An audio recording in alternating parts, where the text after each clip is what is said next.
There was something that happened at that plant where I worked for 20 years. It was when the old man died and his heirs took over. There were 3 of them, 2 sons and a daughter, and they brought a new plan to run the factory. They let us vote on it too, and everybody, almost everybody, voted for it. We didn't know. We thought it was good. No, that's not true either. We thought that we were supposed to think it was good. The plan was that everybody in the factory would work according to his ability, but would be paid according to his need. The Starnes heirs made long speeches about it, and it wasn't too clear, but nobody asked any questions because they made it sound like anyone who'd oppose the plan was a child killer at heart and less than a human being. From each according to his ability, to each according to his need. We're all one big family, they told us. We're all in this together.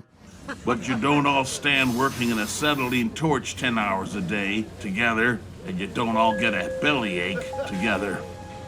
What's whose ability and which of those needs comes first? When it's all one pot, you can't let any man decide what his own needs are, can you? Oh well, it was decided that nobody had the right to judge his own need or ability. We voted on it.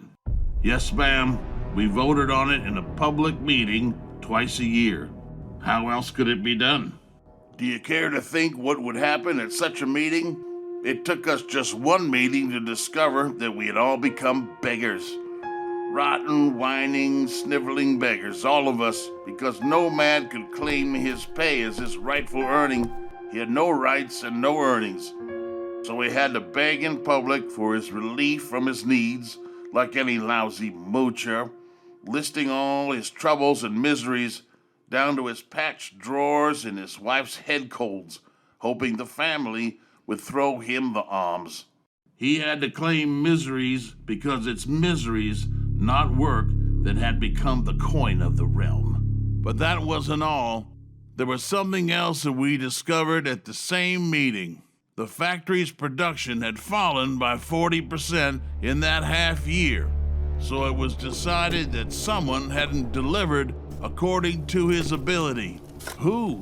How could you tell it? The family voted on that too. They voted which men were the best, and these men were sentenced to work overtime each night for the next 6 months. Overtime without pay, because you weren't paid by time and you weren't paid by work, only by need. Do I have to tell you what happened after that? We began to hide whatever ability we had, to slow down and watch like hawks that we never worked any faster or better than the next fellow. What else could we do when we knew that if we did our best for the family, it's not thanks or rewards that we get, but punishment? So we did our best to be no good. There was one young boy who started out full of fire for the noble ideal, a bright kid without any schooling, but with a wonderful head on his shoulders. The first year, he figured out a work process that saved us thousands of man-hours. He gave it to the family, didn't ask anything for it either. Couldn't ask, but that was all right with him. It was for the ideal, he said. But when he found himself voted as one of our ablest and sentenced to night work because we hadn't gotten enough from him, he shut his mouth and his brain. You can bet he didn't come up with any ideas the second year. There's no surer way to destroy a man than to force him into a spot where he has to aim at not doing his best, where he has to struggle to do a bad job day after day. But there was nothing else for us to do except to fake unfitness. The one accusation we feared was to be suspected of ability. Ability was like a mortgage on you that you could never pay off. There was an old guy, the widower with no family, who had one hobby, phonograph records. I guess that was all he ever got out of life. In the old days, he used to skip meals just to buy himself some new recording of classical music. Well, they didn't give him any allowance for records. Personal luxury, they called it. But at that same meeting, Millie Bush, somebody's daughter, a mean, ugly little 8-year-old, was voted a pair of gold braces for her buck teeth. This was medical need because the staff psychologist had said that the poor girl would get an inferiority complex if her teeth weren't straightened out. The old guy who loved music turned to drink instead. He got so you never saw him fully conscious anymore. But it seems like there was one thing he couldn't forget.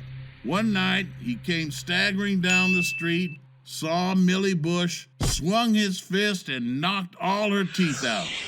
Every one of them. Love of our brothers? That's when we learned to hate our brothers for the first time in our lives. We began to hate them for every meal they swallowed, for every small pleasure they enjoyed, for one man's new shirt, for another's wife's hat, for an outing with their family. It was taken from us. It was paid for by our privations, our denials, our hunger. We weren't so innocent either when we voted for that plan at the first meeting. We didn't do it just because we believed that the drippy old guff they spewed was good. There wasn't a man voting for it who didn't think that under a setup of this kind, he'd muscle in on the profits of the men abler than himself. But while he was thinking that he'd get unearned benefits from the men above, he forgot about the men below who'd get unearned benefits too. He forgot about all his inferiors who'd rush to drain him just as he hoped to drain his superiors. That was our real motive when we voted. That was the truth of it. But we didn't like to think it, so the less we liked it, the louder we yelled about our love for the common good. Well, we got what we asked for. By the time we saw what it was that we'd asked for, it was too late. We were trapped with no place to go. Yet this was the moral law that the professors and leaders and thinkers had wanted to establish all over the earth. If this is what it did in a single small town where we all knew one another, do you care to think what it would do on a world scale? To work, and whenever any men failed anywhere, it's you who would have to make up for it. To work with no chance to rise, with your meals and your clothes and your home and your pleasure depending on any swindle, any famine, any pestilence anywhere on earth. And this is the moral law to accept? This? A moral ideal? Well, we tried it, and we learned. Our agony took 4 years from our first meeting to our last, and it ended the only way it could end, in bankruptcy.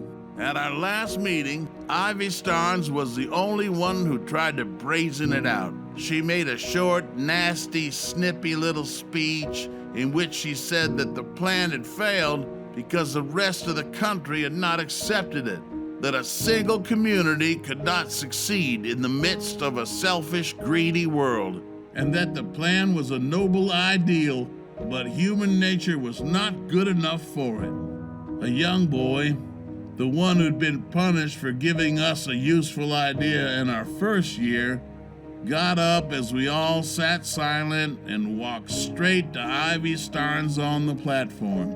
He said nothing. He spat in her face. That was the end of the noble plan and of the 20th century.